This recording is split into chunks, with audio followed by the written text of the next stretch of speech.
साहब, how do you take this aggression जो हमारे बलूचिस्तान में रॉ और अफ़गानिस्तान ने मिल के जो नेक्सस बना के यहाँ पे जनाब जो यहाँ पे टेररिज्म फैलाने की बलूचिस्तान में कोशिश की है, उसको आप कैसे लेते हैं? टाइमिंग इज़ वेरी इंपॉर्टेंट, उसमें ज़रा आपकी इनपुट चाहिए होगी जैन साहब।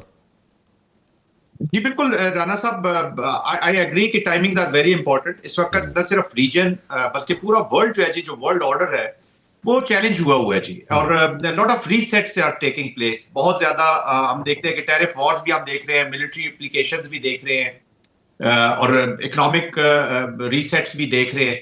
तो उसी इन्वायरमेंट में आई थिंक जो बलोचिस्तान और ये रीजन है खासतौर पे जो इसको टारगेट किया है जी, हेयर ऑफ टू के नाम से वो आए हैं। और एक चीज तो बड़ी, जिस तरह आपने भी इशारा किया है रॉ की तरफ और अफगानिस्तान की तरफ, तो कहने का मकसद है कि ये जो पूरा एक ट्राइका कह लें कि एक स्ट्रक्चर्ड स्टेट इंडिया की शक्ल में, जिसने प्लानिंग और फंडिंग में सबसे इंपॉर्टेंट रोल अदा कर रहा है, फिर नॉन स्टेट एक्टर्स का सेटअप इन अफगानिस्तान जो कि मटेरियल्स और मैन प्रोवाइड कर रहा है, and then the non state actors in Pakistan BLA, जिनके डायरेक्ट कनेक्शन प्रॉक्सी स्पॉन्सर के साथ भी हैं और देन उनके अपने अजाइम भी हैं फॉर डिस्टेबलाइजेशन। तो एक पूरा रेड सिंडिकेट मैं इसको कहता जी, उसकी एप्लीकेशन है अगेंस्ट पाकिस्तान।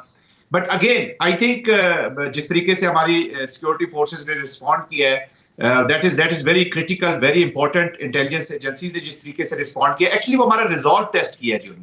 उन्होंने देखा है कि कितनी विल है। डिस्पोर्डेंसी फैलाना चाहते हैं राना साहब, दे वांट होपलेसनेस क्रिएट करना चाहते हैं।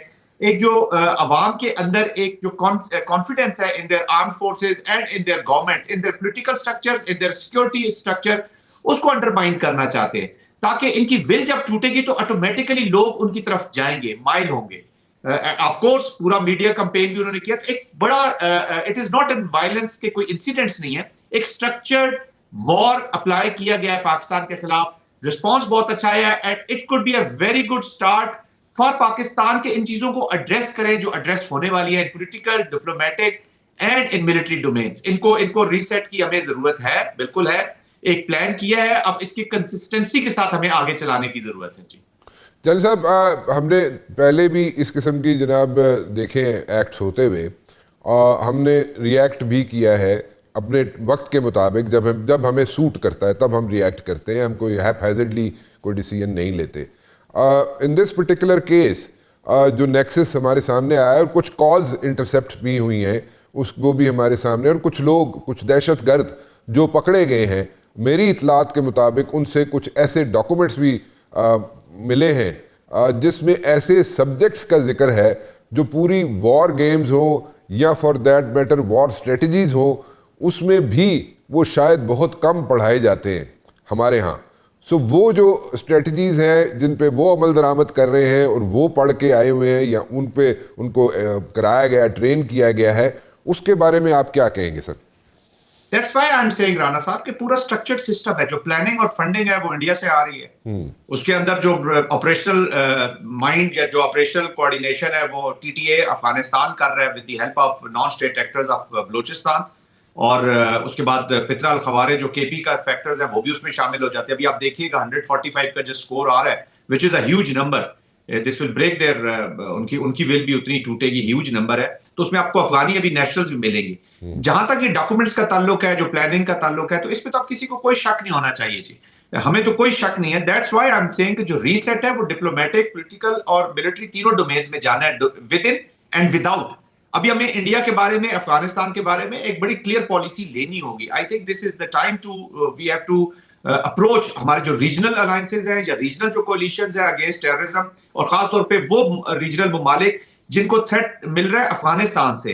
IMUs जहां पे बैठी हुई हैं, जहां पे ISIS बैठा हुआ है, जहां पे ISKP बैठा हुआ है, इनकी रिक्रूटमेंट में बड़ा अहम रोल अदा कर रहे हैं। और मजे की बात है कि ये भारत इनकी रिक्रूटमेंट में भी एक रोल अदा कर रहा है, ताकि ये डिस्टेबलाइज करे इंटरनेशनल ऑर्डर को भी, या इंटरनेशनल थ्रेट के तौर पर भी। ऑर्डर तो ऑलरेडी डिसऑर्डर में बदला हुआ है, बट इंटरनेशनल थ्रेट्स लेकर चलेगा। तो ये नहीं हो सकता कि जिस मुल्क के ऊपर कोई कार्रवाई हो, अभी चाइना तो बिल्कुल, पाकिस्तान के बाद अगर कोई टारगेट है तो चाइना है। ताजिकिस्तान में इंसिडेंट्स देख लें, अफगानिस्तान के रेस्टोरेंट की ब्लास्टिंग देख लें, कराची वाले आपको याद होंगे। फिर जो सीपैक के, जो कहने को तो वो पंजाब के मजदूर होते हैं, लेकिन एक्चुअल हदफ जो होता है वो चाइनीज, पाकिस्तान, जो BRI और ये इकोनॉमिक एफर्ट्स है उन पे। तो रीजनल अलायंसेस की भी हमें अभी जरूरत है और बहुत जरूरत है। इस इंसिडेंट के बाद आई थिंक पूरी दुनिया को हमें मुतवज्जो करना होगा। This is not a small incident. 31 civilian का शहीद हो जाना, 15-18 के करीब सिक्योरिटी फोर्सेस का शहीद हो जाना, इट्स अ ह्यूज नंबर। अब जितने इनसेंसिटिव होंगे उतनी चीजें आपके हाथ से निकलेंगी।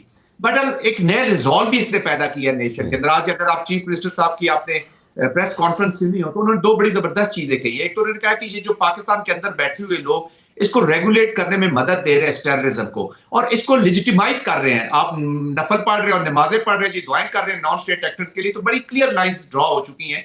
आई थिंक अब इनको पॉलिटिक्स को पॉलिटिकल डोमेन में, डिप्लोमेसी को डिप्लोमेटिक डोमेन में, और काइनेटिक को तो आपने काइनेटिक की डोमेन में शिकस्त देनी है या ऐसी कंडीशन जरूर क्रिएट करनी है जो फिर अगर डायलॉग या बाद में अगर कोई चीज होती है, क्योंकि अपीजमेंट आपने देख भी ली, उसमें भी it has not worked out well.